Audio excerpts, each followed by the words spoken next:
You are not watching this by accident. Somewhere in your life, someone is always hungrier after seeing you, hungrier for your time, your attention, your reassurance. They arrive with a crisis and leave with calm. You stay with the ache. They praise your kindness in public and privately keep a running tab on what you now owe. They don't say pay up. They simply look at you the way a drowning person looks at the shore. And because you are who you are, you dive in again. Today, we are not going to flatter your kindness. We are going to interrogate it. Because here is a truth you have felt, but rarely spoken. Your empathy has become a currency others spend without permission. And if you were raised to be the strong one, the peacemaker, the quiet listener, if you learn to scan the temperature of a room the way sailors read the sea, then you know how this story ends. It ends with you at 2:17 a.m., composing another carefully worded message to stabilize someone else's storm while your own goes unnamed. You have been told that your light heals people. That is not always true. Sometimes your light simply makes it easier for others to avoid their own darkness. The phrase final threshold is not a threat. It is a doorway. A vampire cannot enter a home without an invitation. Myth understood something psychology often forgets. Extraction requires access. Your kindness is the key. Your permission is the hinge. Your silence is the open door. Let us close it, not with cruelty, but with clarity. If you are an empath in the deep sense, not merely sensitive, but wired to absorb atmospheres, you do not just walk into rooms, you register them. You notice how the joke skims off one person's face without a smile. You recognize that the friend who always talks is, tonight, not talking enough. You hear the word that is not said. You feel the tension that is not named. This is not magic, it is training. Some of that training was love. Caretaking parents, a safe home, teachers who saw you. Much of it was survival. When harmony is uncertain, certain children learn to keep safety by sensing everything. They become the barometer, and then inevitably they become the battery, the quiet power source that steadies every flickering lamp. Synchronize that with adult life, and you become excellent at roles that require reconciliation. HR, medicine, teaching, community work, the friend everyone runs to, the partner who can handle it. You can handle it. That is the problem. In systems theory, the person who compensates allows the system to continue unchanged. Your steadying makes someone else's chaos livable for them. Carl Jung spoke of the persona, the mask we present to the world, and the shadow, the disowned parts of the self we refuse to acknowledge. Empaths often cultivate a persona of benevolence, calm, light. Their shadow, all the no's they never spoke, all the anger, selfishness, and need they learned to judge as unworthy. The more saintly the persona, the heavier the shadow it drags behind. People who live on a steady diet of other people's reassurance do not target randomly. They target light that does not bite. They are not always malicious. Often they are simply untrained in their own darkness, unaccustomed to their own hunger, and you are the most convenient restaurant. You already know this. What you may not know is the hidden transaction that keeps it alive. Let us be uncomfortable on purpose. Why do you keep offering your light into mouths that do not learn to feed themselves? Because it gives you something, not money. Meaning. Empathy for the over-responsible is also a strategy. When you soothe, you matter. When you rescue, you are indispensable. When you are indispensable, you are safe from abandonment. The transaction goes both ways. Their need purchases your worth. Your help purchases your belonging. Without examining this, your empathy becomes an addiction disguised as virtue. Jung warned of inflation, the subtle intoxication of being more than oneself, occupying a godlike vantage. When you believe only your light will save the room, you are not practicing humility. You are practicing control. Not the obvious control of domination, but the tender control of preempting conflict, preventing consequence, pre-digesting pain so others do not have to chew. You are controlling reality in the name of kindness. This is the first threshold, the courage to admit that your empathy is not innocent. It has motives. They are understandable. They are not harmless. To step across this threshold, we need language, story, and a map. Begin with a story. Maya is brilliant at her job. She is also the unofficial therapist of her team. When her manager fails to lead, she leads. When teammates drop balls, she catches them midair. The office knows it. So does Sam, a colleague with a talent for crisis. Sam has emergencies like some people have coffee breaks. A deadline becomes an existential threat. A comment becomes an insult. Feedback, an attack. He does not ask for help. He narrates his drowning with enough detail that help becomes inevitable. Maya hears the panic and her body remembers, if I fix this, the room will be safe. She stays late, cleans Sam's deck, sends the email that calms the client. Thank you, he says. I don't know what I'd do without you. Her nervous system eats those words like bread after fasting. She is necessary. She is here. Week after week, the pattern repeats. Maya grows tired, then brittle, then resentful. She tells herself she is just being kind. She tells friends that Sam is a narcissist. Maybe. But notice the choreography. Sam offers a crisis. Maya offers salvation. He keeps his immaturity. She keeps her identity. One night, exhausted, Maya goes home and opens her laptop. There's a message from Sam. Time-stamped 1:41 a.m. Any chance you can look at this deck before morning? I'm freaking out. She stares at the screen. Rage rises. It is not rage at Sam. It is rage at herself for building a life where her value is measured by what she spares others from feeling. Maya closes the laptop. She does not reply. In the morning, she tells Sam she trusts him to handle his work and will not be reviewing drafts at night. Sam is offended. He implies she is selfish. He struggles. Then he figures it out. His work is clumsy for a week, then better. He does not say thank you. He does not need to. Maya does not need the thank you anymore. This is not a story about boundaries as punishment. It is a story about consequences as teachers. The empath's nervous system is trained to intercept consequence before it arrives. That interception keeps children safe in chaotic homes. As adults, it keeps other people from meeting themselves. The system remains chaotic but quiet. That quiet is not peace, it is paralysis. Philosophy and psychology offer us words that are not merely academic. They are medicinal. Shadow. Jung used this to describe the unowned, unintegrated material of the self. Aggression, envy, hunger, sexuality, vanity, cruelty, and yes, power. Empaths often exile their power to the shadow. They fear being like them, the takers, the loud, the abrasive. So they overcorrect into sustained self-erasure. The shadow does not disappear. It punishes the self. It leaks as resentment. It expresses as martyrdom. Look how much I give, the shadow whispers. And still, they do not love me right. That whisper is not noble. It is a demand. Projection. The mind avoids its own unpleasant truths by attributing them to others. The empath who refuses to acknowledge their own need for control will see only the other's manipulation. The person who has exiled their anger will experience all assertiveness in others as violence.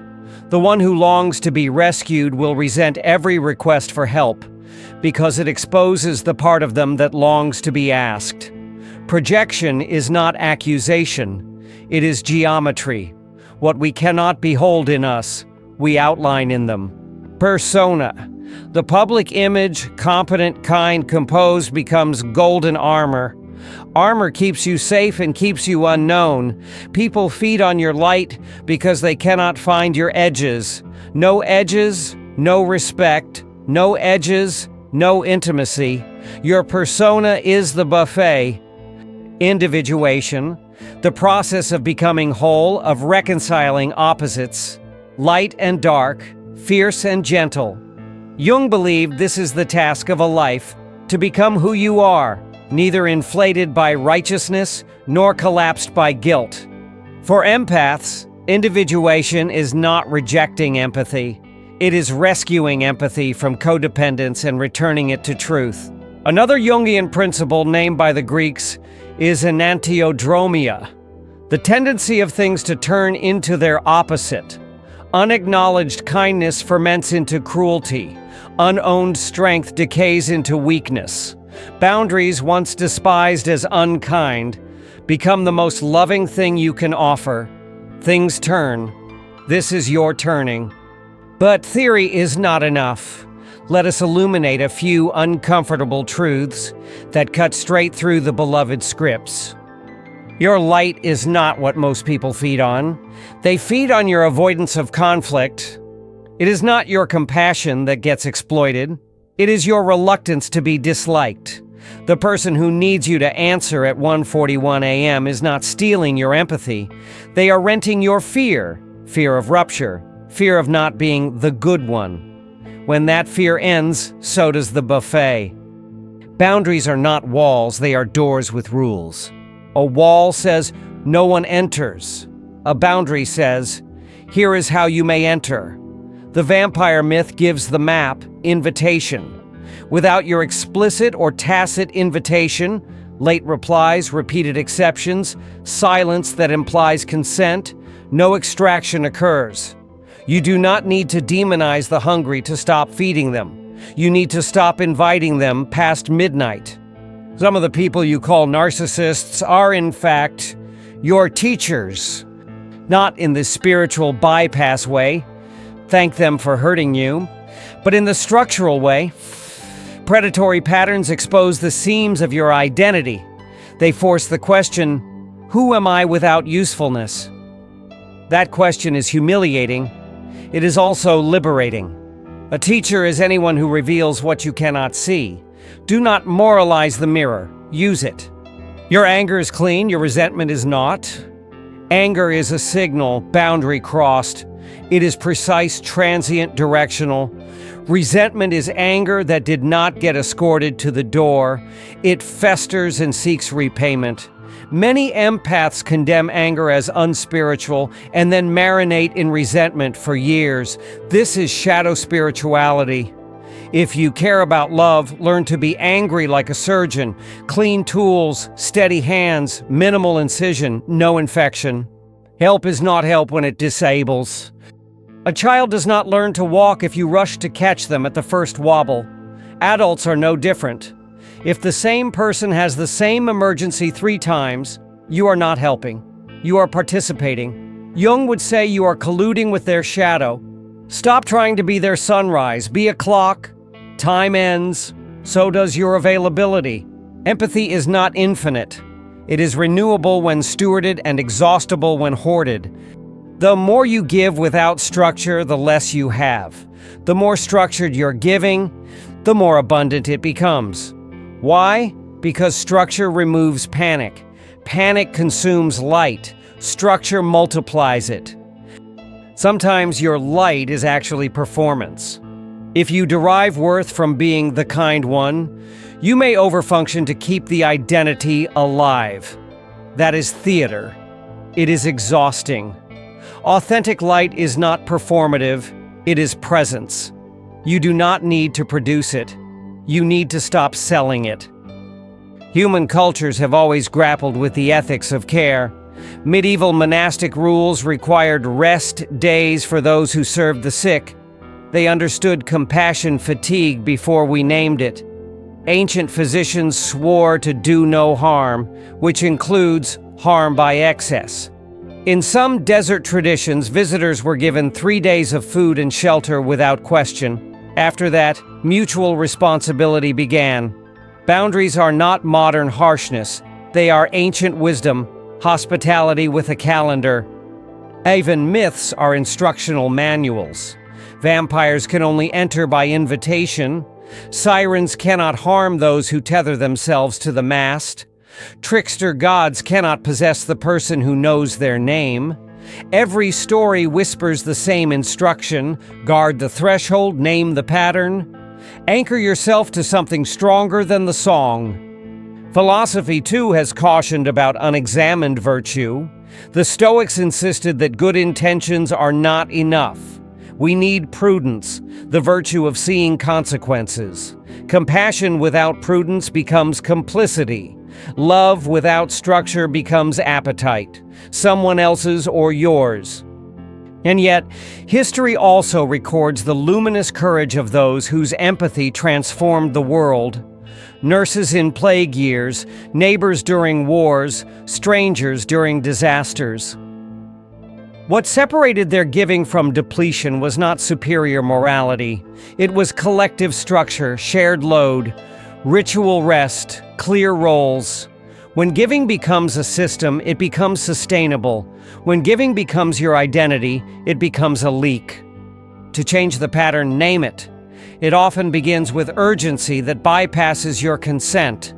A crisis text, a quick favor that spills over, a compliment welded to a request.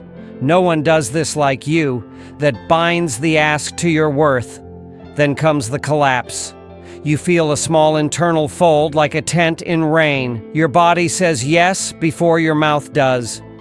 You hear the rationalization. It's just this once. They need me. I can handle it. Handling becomes habit. Habit becomes policy.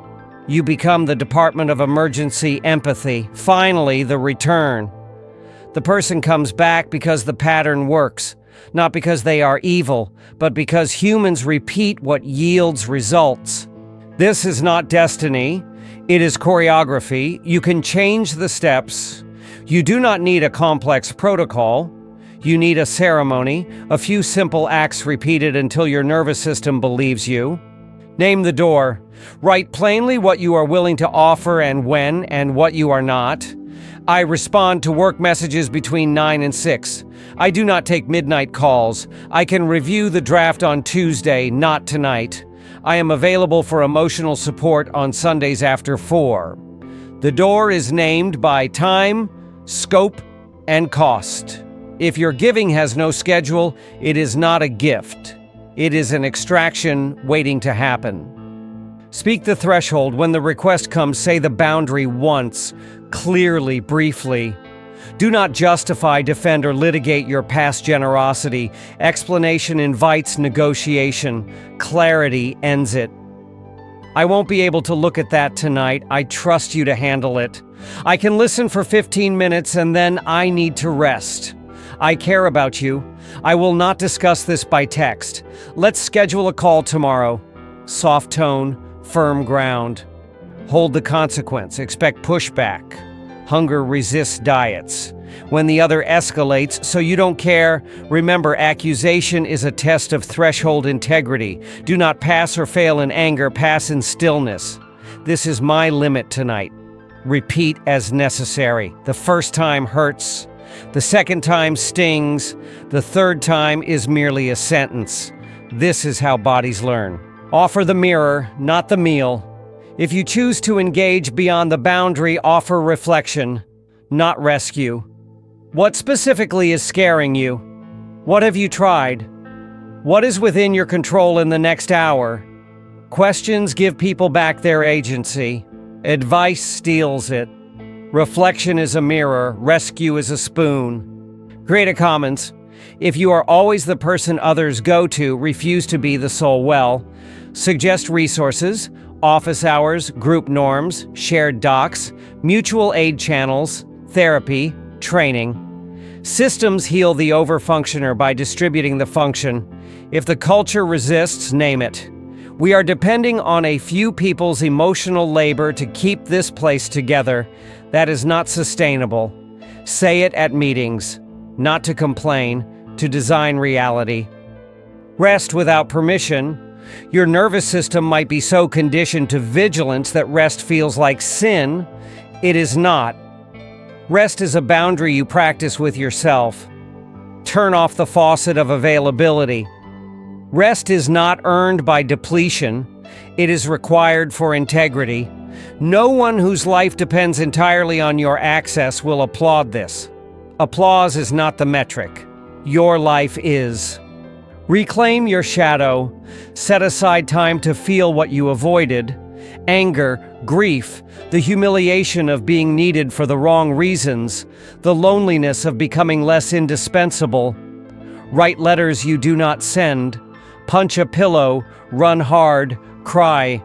The shadow you meet will carry a gift, clean power. It will not make you cruel, it will make you honest. Initiate reciprocity. Empaths who overgive underask. Practice the reverse. Ask for help in small things on purpose. Let people fail harmlessly. Let them succeed unexpectedly. The world will not end if you become visible in need. It will begin. Here is the twist you did not expect. You have been told a story about empaths and narcissists, predators and prey, light and darkness. There is truth there.